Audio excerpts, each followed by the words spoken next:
ओम नम शिवाय। जय भोलेनाथ। भोलेनाथ की कृपा आप और आपके पूरे परिवार पर सदैव बनी रहे। दोस्तों, बहुत समय से आप लोगों के प्रश्न आ रहे हैं कि शाम की पूजा का सही समय क्या होता है। शाम को दीपक जलाना चाहिए और दीपक जलाते समय किस नियम का पालन चाहिए। यदि हम शाम को दीपक जलाते हैं तो क्या हमें स्नान करना जरूरी है, मतलब शाम की पूजा बिना स्नान किए कर सकते हैं या नहीं कर सकते हैं। और शाम को घर में कितने दीपक प्रज्वलित करने चाहिए, कहां कहां दीपक प्रज्वलित करना चाहिए, दीपक जलाने का मंत्र क्या होता है, घर की परेशानियों को दूर करने के लिए और किसी विशेष मनोकामना को पूर्ण करने के लिए दीपक किस प्रकार से प्रज्वलित करना चाहिए। तो आज की जो वीडियो है पूरी तरह से संध्या वंदन पर आधारित है। शाम के समय जो आप संध्या वंदन करते हैं, पूजा आराधना करते हैं, दीप प्रज्वलित करते हैं, वो किस प्रकार से आपको करना है, किस नियम का पालन करना है। मतलब आज की वीडियो पूरी तरह से आपके प्रश्नों पर आधारित हैं, जिनका उत्तर मैं आपको शास्त्रों के अनुसार देने का पूरा प्रयास करूंगा। तो वीडियो को पूरा अवश्य देखिए। तो सबसे पहले बात करते हैं कि संध्या दीपक प्रज्वलित करने से पहले, मतलब शाम को पूजा करने से पहले क्या स्नान करना है। देखिए, शास्त्रों के अनुसार पूजा में शुद्धता जरूरी होती है। तो जब हम सुबह पूजा करते हैं तब तो स्नान करना अत्यंत जरूरी होता है। सुबह बिना स्नान की पूजा नहीं करना चाहिए, किंतु शाम की पूजा आप हाथ पांव धोकर भी कर सकते हैं। जरूरी नहीं है आप स्नान करें। अब देखिए, आप चाहे तो वस्त्र भी बदल सकते हैं या फिर आप केवल हाथ पांव धोकर कुल्ला करके भी पूजा कर सकते हैं। आप जैसे कि आपको शाम के समय पूजा करनी है तो दिन में भी आप शुद्धता का ध्यान रखिए। जैसे कि आप जब भी टॉयलेट जाते हैं, बाथरूम जाते हैं, तब उस समय शुद्धिकरण अवश्य कीजिए, अवश्य करना चाहिए। हर बार जब आप बाथरूम जाते हैं तो यदि आप दिन भर शुद्धिकरण का ध्यान रखते हैं तो शाम के समय बिना स्नान किए भी केवल हाथ पांव मुंह धोकर भी पूजा कर सकते हैं। और चाहे तो स्नान भी कर सकते हैं। से कि गर्मियों के दिन है तो शाम के समय भी आप स्नान करके पूजा कर सकते हैं। तो बहुत सारी चीजें आप स्वयं भी अपने विवेक से निर्धारित कर सकते हैं। और अगला प्रश्न है आपका कि शाम की पूजा में दीपक के समय जलाना चाहिए। तो देखिए, शाम को जो पूजा का समय होता है वो धूलि बेला का समय होता है, प्रदोष काल का समय होता है। मतलब जिस समय सूर्य अस्त हो रहे होते हैं उस हमारे घर में दीपक प्रज्वलित हो जाना चाहिए। अब जैसे कि आप लोगों के प्रश्न आते हैं कि कितने बजे दीपक जलाना चाहिए शाम को। तो देखिए, शाम को सूर्यास्त का समय हर मौसम में अलग अलग होता है। कभी जैसे कि सर्दियां चल रही होती है तो 5 बजे भी सूर्यास्त हो जाता है, 5:30 बजे तक सूर्यास्त हो जाता है। और अभी जैसे ही गर्मियों का मौसम है तो 6:30 बजे, 7 बजे ऐसे ही सूर्यास्त का समय होता है। कई बार 7:50 भी बस जाते हैं। गर्मियों में तो प्रत्येक मौसम में सूर्यास्त का समय अलग होता है, इसलिए एक सही समय बताना है कि इसी समय आप दीप प्रज्वलित करें। यह तो बहुत मुश्किल होगा और यह ठीक भी नहीं होगा। एक ही समय पर हर बार हम दीप प्रज्वलित नहीं कर पाएंगे, इसलिए संध्या काल का ध्यान रखिए। जब संध्या काल का समय होता है, मतलब जब सूर्यास्त हो रहा होता है, उस समय आप अपने घर में दीपक प्रज्वलित कर दीजिए। और अब बात करते हैं कि कितने दीपक आपको अपने घर में प्रज्वलित करनी चाहिए। प्रति देखिए, शास्त्रों के अनुसार संध्या काल में प्रतिदिन अपने घर के मुख्य द्वार पर एक दीपक अवश्य जलाना चाहिए।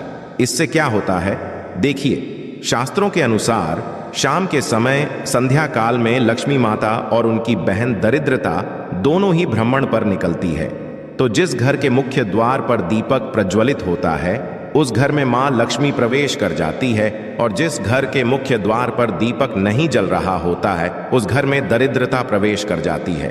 तो इसलिए मां लक्ष्मी का प्रवेश आपके घर में हो, इसके लिए कि मुख्य द्वार पर एक दीपक अवश्य प्रज्वलित करना चाहिए। और हाँ, घर के मुख्य द्वार पर जो दीप प्रज्वलित किया जाता है संध्या काल में, इसके बहुत सारे फायदे शास्त्रों में बताए गए हैं। शास्त्रों के अनुसार संध्या काल में जिस घर के मुख्य द्वार पर दीप प्रज्वलित होता है उस घर में किसी भी प्रकार की नेगेटिव ऊर्जा प्रवेश नहीं करती है। कोई भी वास्तु दोष आपके घर में हो, यदि आप मुख्य द्वार दीप प्रज्वलित करते हैं तो समस्त प्रकार के वास्तु दोष से मुक्ति मिल जाती। और यदि आपके घर में पितृदोष है जिसकी वजह से परेशानियां आपके घर में बनी हुई हैं, तो घर के मुख्य द्वार पर जो हम दीप प्रज्वलित करते हैं इससे घर का पितृदोष भी समाप्त हो जाता है। और इसके अलावा घर में किसी भी प्रकार की अशांति रहती हो या फिर आपके घर में बीमारियां बहुत रहती हैं, कलह क्लेश रहता है, आर्थिक तंगी रहती है, तो घर के द्वार पर हम दीप प्रज्वलित करते हैं तो समस्त प्रकार की परेशानियों से, दुखों से आपको मुक्ति मिल जाती है। इसलिए घर के मुख्य द्वार पर दीप प्रज्वलित करना अत्यंत जरूरी होता है। तो शास्त्रों के अनुसार घर के मुख्य द्वार पर एक दीपक अवश्य ही होना चाहिए। और बात करें दूसरे दीपक की, तो दूसरा दीपक आपको अपने घर की तुलसी के पास प्रज्वलित करना चाहिए। शास्त्रों के अनुसार यदि शाम के समय संध्या काल में तुलसी की जड़ के पास अंधेरा रहता है तो ऐसे घर में दरिद्रता का स्थायी बांस बन जाता है। और जिन घरों में के समय तुलसी के पास दीप प्रज्वलित किया जाता है, ऐसे घर में स्थिर लक्ष्मी का वास होता है। श्री हरि विष्णु सहित महालक्ष्मी ऐसे घरों में वास करती है। तो प्रयास करना चाहिए कि शाम के समय तुलसी के पास एक दीपक अवश्य प्रज्वलित करें। बात करें अगले दीपक की, तो शाम के समय अपने घर के ईशान कोर में, मतलब जहां पर भी आपने अपने घर का मंदिर बनाया हुआ है, उस स्थान पर घर के मंदिर में एक दीपक अवश्य प्रज्वलित कीजिए। तो 3 तक आपको प्रतिदिन अवश्य प्रज्वलित करने चाहिए। और यदि आप तीनों दीपक प्रतिदिन प्रज्वलित करते हैं तो विश्वास रखिए आपके घर की बहुत सारी परेशानियां स्वतः ही समाप्त हो जाती है। और अब बात करते हैं अगले प्रश्न के बारे में, जो आप लोगों के हमेशा प्रश्न आते हैं कि दीपक किस चीज से प्रज्वलित करना चाहिए, सरसों का तेल डाल सकते हैं या नहीं, या फिर तेल का प्रयोग करना चाहिए, या फिर शुद्ध घी का, गाय के घी का, किस चीज से हम दीपक प्रज्वलित करें। तो देखिए, शास्त्रों के अनुसार सरसों के तेल का दीपक हर जगह प्रज्वलित नहीं करना चाहिए। सरसों का तेल कड़वा तेल कहा जाता है। इस तेल को हम प्रज्वलित करते हैं शनिदेव के लिए, शनिदेव के निमित्त।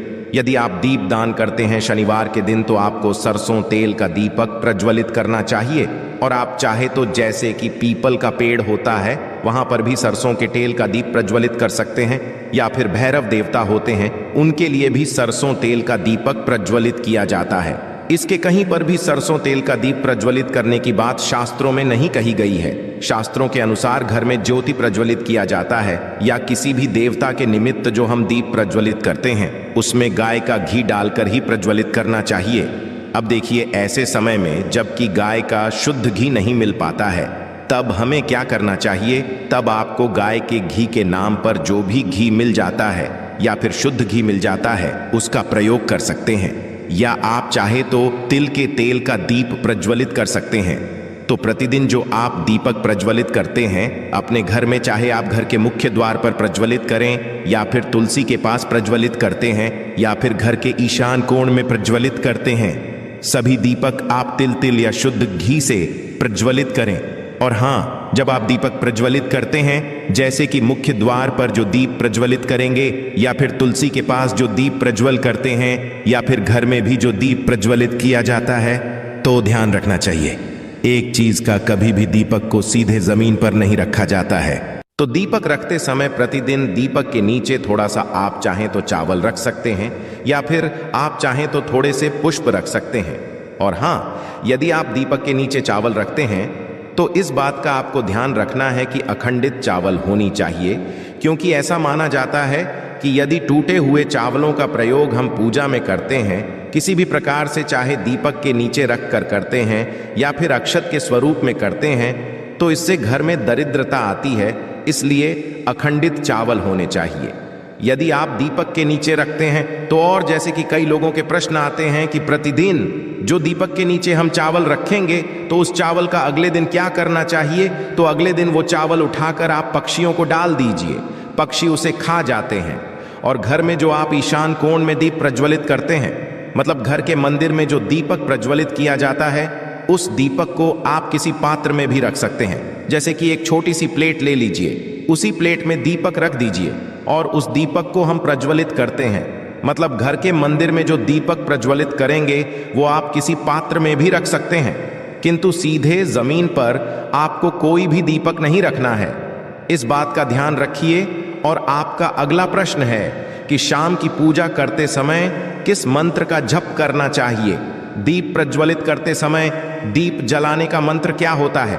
तो देखिए, दीप जलाने का मंत्र मैं आपको बता देता हूं। आप यदि जप सकते हैं तो अवश्य जपिए, किंतु यदि आप ये मंत्र नहीं भी जा पाते हैं, तब भी शाम के समय जब आप दीपक प्रज्वलित करते हैं, उस समय आप किसी भी मंत्र का जप कर सकते हैं। जैसे कि आप चाहे तो माता रानी के किसी मंत्र का जाप कर सकते हैं।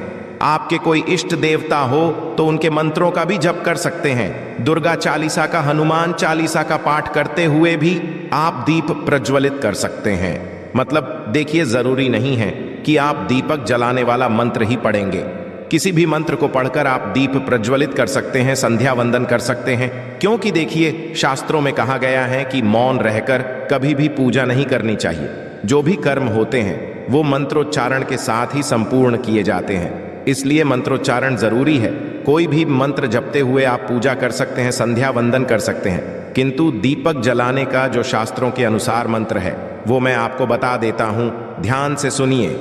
मंत्र है शुभम करोति कल्याण, आरोग्य धन संपदा, शत्रु बुद्धि विनाशाय।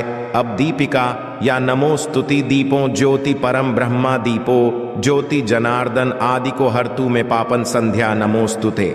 इस मंत्र दीपक प्रज्वलित करते समय करने से कहा जाता है कि सभी प्रकार के पापों से मुक्ति मिल जाती है और दीप देवता जो होते हैं वो हमारे जीवन में प्रकाश करते हैं। तो बहुत आसान है। यह मंत्र यदि आप लोग नियमित पढ़ेंगे तो निश्चित ही आपको याद हो जाएगा और दीपक प्रज्वलित करते समय आप बिना देखे भी पढ़ पाएंगे। और अभी आप चाहें तो इसे किसी कागज पर लिखकर